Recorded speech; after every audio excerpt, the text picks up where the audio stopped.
Salut les amis, petite vidéo pour vous donner des petites nouvelles de ce qui se passe.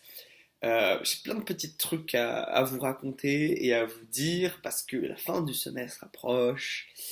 Et voilà. Alors j'aimerais commencer en vous racontant un truc un peu incroyable qui m'est arrivé. Euh, En fait, c'était vendredi dernier du coup. J'ai eu l'occasion d'aller à un super concert et après ce super concert d'aller enfin sur la louange et après j'ai eu l'occasion d'aller faire de l'évangélisation de rue et c'était absolument génial. Donc en fait je suis allé au vraiment c'était vraiment en plus la première fois que j'allais vraiment dans Chicago même parce que j'habite à environ à 1 heure et demie de Chicago. Et donc d'aller vraiment dans les quartiers de Chicago et du coup d'aller faire de l'évangélisation de rue de minuit à 2 heures du mat. Et l'évangélisation de rue, c'est pas un truc avec lequel je suis très à l'aise, très honnêtement. Mais du coup, ça m'intéressait parce que c'est des gens qui font. Enfin, alors, j'étais avec des gens qui font ça d'une église charismatique de Chicago, qui font ça sur une base assez régulière, anglicisme, et ouais, qui ont vraiment un cœur pour la mission. Et du coup, j'y étais avec deux gars et mon prof d'évangélisation. Et c'était vraiment un moment mémorable parce que on n'était pas dans n'importe quel endroit de Chicago. On était dans le quartier gay de Chicago et en fait on évangélisait à la sortie des bars gays. Et du coup c'était un contexte d'opposition assez intense parce que euh, c'est des gens qui ont majoritairement été blessés par l'Église, parce que la culture américaine est extrêmement chrétienne. Il y a beaucoup de gens qui se revendiquent chrétiens, même s'ils ne le sont pas forcément, mais tout le monde, comparé à la France, j'ai envie de dire, connaît Jésus, a eu une éducation chrétienne, et du coup, on a dit à tout le monde que l'homosexualité c'était mal, mais pire que ça en fait, on les a rejetés. Et en fait, le fait d'aller dans les rues et simplement de leur parler de Jésus et de leur parler de son amour inconditionnel pour eux, malgré leur péché, c'était une expérience assez géniale. Et moi, c'est ça que j'aime vraiment, c'est quand l'évangile brise des barrières, quoi. Et c'était extraordinaire parce que les gars avec qui j'étais, ils étaient complètement enflammés. C'est-à-dire qu'il n'y a pas une seule personne qui pouvait passer à côté de nous sans qu'on lui ait demandé si elle était d'accord de parler de Jésus. Et en fait, c'était un peu leur stratégie, c'est-à-dire d'haranguer, mais vraiment tout le monde. Et sachant qu'ils allaient recevoir 90% de refus de conversation, mais il y avait 10% restants euh, qui voulaient parler de Jésus. Et on a eu des conversations incroyables. Un homme transsexuel qui avait plein de questions, qui voulait les poser. Donc du coup, mon prof et un des gars ont pu parler pendant, je pense, une demi-heure avec lui. Nous, on a eu l'occasion d'encourager un mec euh, qui était dans cette rue. Et en fait, c'est un gars qui est chrétien, mais qui a des problèmes avec son identité sexuelle. Et, euh, et du coup, il nous a dit, le fait de vous rencontrer, enfin, c'est vraiment Dieu qui vous a mis sur ma route et j'avais vraiment besoin d'encouragement et vous avez été là au bon moment et c'était génial de pouvoir lui rappeler combien Dieu l'aimait, combien son identité elle se trouvait pas dans sa sexualité, qu'on soit hétéro ou homo, son identité elle se trouve dans le fait qu'il soit enfant de Dieu et, euh, et ça c'était génial de proclamer comme ça, d'ouvrir la Bible avec lui. Et puis on a eu bon, on a eu des discussions aussi un peu sans suite entre guillemets on n'est pas allé jusqu'à rentrer dans des débats de fond mais on a simplement partagé de l'amour et je me rappelle notamment d'un gars un latino qui était extrêmement touché par ça, qui du coup a même laissé ses potes rentrer en boîte de nuit, qui restait discuter avec nous, parce qu'il comprenait pas comment des gens qui se revendiquent chrétiens puissent même avoir un contact avec lui, parce que lui il a l'habitude, vous voyez cette notion de tu es gay, on te rejette, tu restes loin là-bas, on veut pas de toi. Et donc du coup c'était assez génial de pouvoir partager avec cet homme-là. Et puis à la fin, j'ai eu l'occasion aussi de parler avec des SDF. Moi j'aime trop ça, m'asseoir avec eux, discuter et du coup c'était super intéressant parce que je me suis assis entre deux hommes. L'un était chrétien et avait juste besoin d'encouragement et on a prié ensemble et je lui ai montré, enfin il avait une Bible et du coup on a lu Jean 16, 31, dans ce monde vous aurez à subir bien des afflictions, mais prenez courage, moi j'ai vaincu le monde. J'ai essayé de le mettre en contact aussi avec d'autres églises pour qu'il puisse être aidé, etc. Il m'a dit que c'était entre autres déjà le cas et je me réjouissais parce que c'était un homme qui vivait dans la rue, mais qui avait une foi totalement vivante en fait. Et à côté de lui, il y avait un autre homme qui avait qu'un œil, et d'ailleurs qui m'a montré son orbite. C'était un peu particulier, mais qui lui était sans espoir.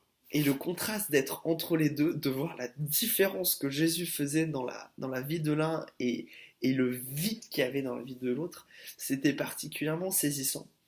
Et en fait, ça m'a mis un peu un coup de pied aux fesses, cette expérience-là, parce que je suis plutôt le type de personne qui a tendance à croire que l'évangélisation de rue, c'est pas quelque chose qui marche parce que les gens se sentent agressés, parce que tu les coupes dans leur élan, parce qu'ils ont d'autres choses à faire, et que c'est pas un contexte favorable pour partager l'évangile.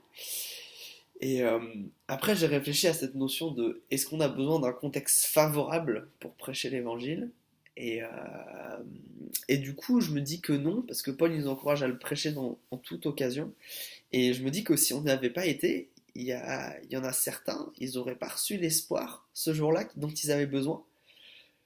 Et je me dis, en connaissance de cause, si j'y avais pas été, bah je me sentirais mal, là, je me sentirais vachement coupable. Et du coup, ça m'amène à repenser ça et à réfléchir comment je peux traduire ça en France. Parce que, alors ça c'est aussi quelque chose de très marrant.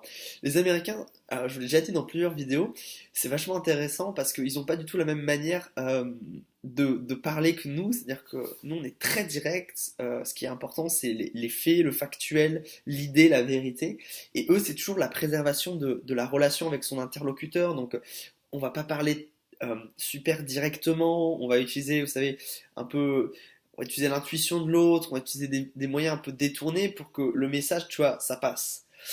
Et nous, on a tendance à être beaucoup plus frontal. Mais par contre, en évangélisation, c'est totalement l'inverse. C'est-à-dire que il disait, est-ce que tu as 5 minutes pour parler de Jésus? Et si le gars disait oui, il disait, est-ce que tu crois, si tu meurs ce soir, est-ce que tu sais ce qui se passe pour toi? Est-ce que tu vas en enfer ou au paradis? Comme ça, cache direct. Et du coup, c'est bien, ça me met une claque par rapport à ce que je voyais, parce que c'est des gens qui sont euh, plus courageux que nous, je trouve, d'un point de vue majoritaire, hein. Après, je ne connais pas vos vies et votre ministère d'évangélisation à chacun. Mais c'était très intéressant, du coup, à voir. Et voilà, je réfléchis à comment on peut aborder les choses chez nous en France, parce que comme nous, on est dans une culture qui est beaucoup plus séculaire et beaucoup moins religieuse, si tu abordes les gens avec cette question, ils vont te dire ah bah nulle part, enfin je suis mort pour la plupart, mais je crois qu'il y a la même soif spirituelle enfin même soif spirituelle partout dans le monde. Et du coup, moi, ça m'a beaucoup boosté. Donc ça c'était le premier truc que je voulais vous raconter. Le deuxième truc, c'est un peu des nouvelles plus générales. J'ai reçu aussi un gros encouragement de la part de mes anciens ici aux États-Unis. On avait un déjeuner avec tous les gens qui sont des nouveaux membres.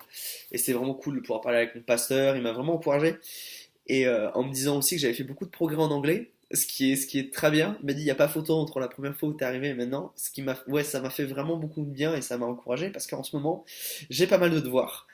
Là, après cette vidéo, là, je m'y remets beaucoup de devoirs à rendre. Parce que là, on est à la fin du semestre, il reste 2 semaines de cours, donc c'est le rush, c'est vraiment les dernières lignes droites, donc je commence vraiment à préparer mes examens aussi. Donc vous pouvez prier pour ça, que vraiment par mon travail j'honore Dieu, c'est ça ma prière. Je veux vraiment honorer Dieu par ma manière de travailler. Et voilà, que cette fin de semestre se passe bien. Donc je vais avoir l'occasion, donc mes cours, mon dernier examen c'est le 11 mai. Après je vais passer une petite semaine dans l'état d'à côté en Indiana, parce que j'ai un oncle qui vit là-bas voir mes cousins et tout, ça va être super cool. Et puis après, le 21, il me semble, je débarque en France. Donc si vous avez l'occasion de passer sur Nantes cet été, ça me ferait vraiment plaisir de vous voir et qu'on puisse partager tout ça. Et je tiens à vous remercier parce que là, cette aventure pour le premier semestre, elle commence elle s'achève. Et je veux vraiment vous remercier parce que c'est grâce à vous qu'elle est là. Enfin, beaucoup d'entre vous me soutiennent financièrement. J'ai explosé le plafond que j'avais besoin pour la première année. Et vraiment, je veux vous remercier parce que beaucoup d'entre vous, je m'attendais pas forcément à ce qu'ils me soutiennent, mais surtout à des montants qui sont assez élevés. Et pour beaucoup, j'ai l'impression que c'est des vrais pas de foi. Et vraiment, je vous en remercie et je rends gloire à Dieu pour ça. Vraiment merci.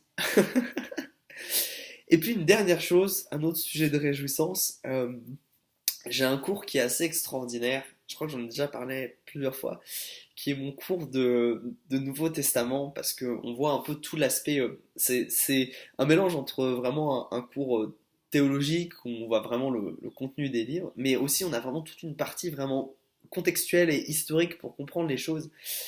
Et j'ai vraiment été ultra touché ces 2 dernières semaines parce que euh, moi j'ai 2 difficultés majeures enfin une difficulté majeure dans le Nouveau Testament, c'est le fait que l'Évangile des fois semble vraiment pas se lever et prendre position contre des injustices sociales. Je pense notamment à l'esclavage.